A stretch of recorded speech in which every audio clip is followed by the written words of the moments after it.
তোমরা কি পশ্চিম বেঙ্গল থেকে আর বিএসসি নার্সিং নিয়ে পড়াশোনা করতে পারবে না? সত্যি কি বিএসসি নার্সিং আমাদের পশ্চিম বাংলায় পড়াশোনা বন্ধ হয়ে যাচ্ছে? কেন? অনেক কোশ্চেন কিন্তু অনেক স্টুডেন্টের মাথায় আসছে। আমরা দেখেছি তোমরা ভর্তি নিয়েছো কলেজে, ভর্তি নেওয়ার পরে কিন্তু হাজারো হাজার স্টুডেন্ট কিন্তু তাদের আলটিমেট প্রাইভেট কলেজ তাদের ভর্তি তো নিয়ে নিয়েছে, তাদেরকে সাকসেসফুলি রেজিস্ট্রেশন দিতে পারেনি। West Bengal health science university তাদেরকে রেজিস্ট্রেশন দিচ্ছে না। হ্যাঁ, তাহলে কি সত্যি সত্যি এটাই যে তোমাদের কাছে টাকা থাকলেও তোমরা প্রাইভেট নার্সিং কলেজে তোমরা ইচ্ছা মতন পছন্দ মতো কলেজে তোমরা ডাইরেক্ট ভর্তি নিতে পারবে না? তোমাদেরকে আদার স্টেটে গিয়ে পড়াশোনা করতে হবে। সত্যি কি এটা হয়েছে? সমস্ত কোশ্চেনের অ্যান্সার আজকে আমরা দেব এই ভিডিওর মাধ্যমে, তাই অবশ্যই ভিডিওটা শেষ অবধি দেখুন। আপনাদের সবাইকে স্বাগত আপনাদের প্রিয় চ্যানেল এডুয়ার্ড গুরুতে।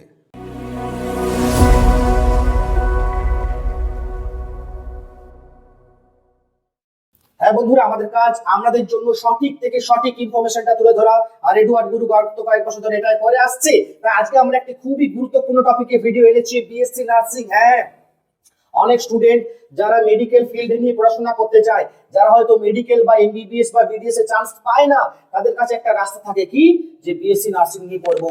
হ্যাঁ, বিএসসি নার্সিং নিয়ে পড়ার পরে পরবর্তীকালে এমএসসি করবো, হায়ার ডিগ্রিতে যাব, হায়ার পোস্টের জন্য, এই স্বপ্নটা কিন্তু তারা দেখে। কিন্তু গত 2 বছর থেকে কিন্তু এই স্বপ্নের উপরে নানা কিন্তু কোশ্চেন মার্ক হয়ে দাঁড়িয়েছে। তারা সাকসেসফুল ভাবে এই স্বপ্ন তারা পূরণ করতে পারছেন না, কারণ তাদের কাছে যথেষ্ট ইনফরমেশনের অভাব। তারা বিভিন্ন কলেজে ভর্তি তো নিয়ে নিচ্ছে, আলটিমেট রেজিস্ট্রেশন হচ্ছে না, ইয়ার ল্যাপস হয়েছে। হাজার হাজার স্টুডেন্ট আমরা দেখেছি আমাদের সাথে কন্টাক্টে আছে। এইটা যাতে না হয় সঠিক ইনফরমেশনটা দেওয়ার জন্য আজকে আমরা এনেছি। দেখুন বন্ধুরা, আমরা কি জানতাম যে উচ্চ মাধ্যমিকে যদি 50% নাম্বার থাকে তাহলে বিএসসি নার্সিং নিয়ে পড়াশোনা করা যাবে? এতদিন আমরা সেটা জানতাম, সায়েন্স হলেই উচ্চ মাধ্যমিকে 50% থাকলেই বিএসসি নার্সিং পড়া যাবে, এটাই ধারণা ছিল। কিন্তু গত 2 বছর ধরে এটা সম্পূর্ণ ভুল ধারণা। সায়েন্সে শুধু 50% নাম্বার থাকলে হবে না, ফিজিক্স কেমিস্ট্রি বায়োলজি এর সাথে সাথে কয়েকটা জিনিস তোমাদের লাগবে, তবে গিয়েই তোমরা সাকসেসফুল ভাবে বিএসসি নার্সিং এর ডিগ্রিটা পাবে। হ্যাঁ, আমরা কি জানি যে আমাদের পশ্চিম বাংলায় একটা এন্ট্রান্স এক্সাম হয় বিএসসি নার্সিং এর জন্য, জেন পাস ইউজি। আমরা অনেকে জানি বা অনেকে জানে না, তারে ডাইরেক্ট ভর্তি নেয়। এই জেন পাস ইউজি এক্সামটা কিন্তু যথেষ্ট গুরুত্বপূর্ণ এক্সাম। তাই এই এক্সামে সবাই ফর্ম ফিল আপ করে, ফর্ম ফিল আপ করার পরে তারা এক্সাম দেয়, এক্সাম তো দিয়ে দেয়, কিন্তু তাদের র্যাঙ্ক কিন্তু সেরকম আসে না, তারা কোয়ালিফাই করতে পারে না। হ্যাঁ, তারা কোয়ালিফাই করতে পারে না, এর ফলে কি, তারা কাউন্সিলিং এ পার্টিসিপেট করতে পারে না। কাউন্সিলিং এ পার্টিসিপেট করতে না পারায়, কোয়ালিফাই না হয়, তারা ডাইরেক্ট ভর্তি নেয় বিভিন্ন কলেজে। দেখবে ওখানে একটা অপশন থাকে, বিএসসি নার্সিং ই কাউন্সিলিং নো, ই কাউন্সিলিং নো।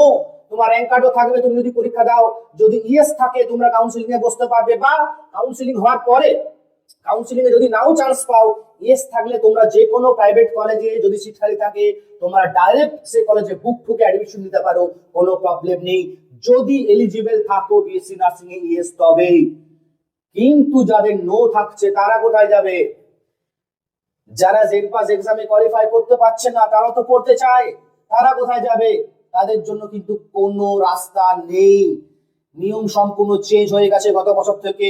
বিএসসি নার্সিং ই কাউন্সিলিং এ যদি ইএস থাকে, এলিজিবল হও, তবে গিয়েই তুমি কাউন্সিলিং এবং ডাইরেক্ট ভর্তি তুমি নিতে পারবে, কোনো অসুবিধা নেই, ডাইরেক্ট ভর্তি হবে। কাউন্সিলিং এ সরকারি বা বেসরকারি কলেজ তুমি যদি নাও পাও, তুমি ডাইরেক্ট ভর্তি নিতে পারবে, কোনো অসুবিধা নেই। কিন্তু ইএস থাকতে হবে, এলিজিবল থাকতে হবে, তবে গিয়েই হেলথ ইউনিভার্সিটি তোমাকে রেজিস্ট্রেশনটা দেবে।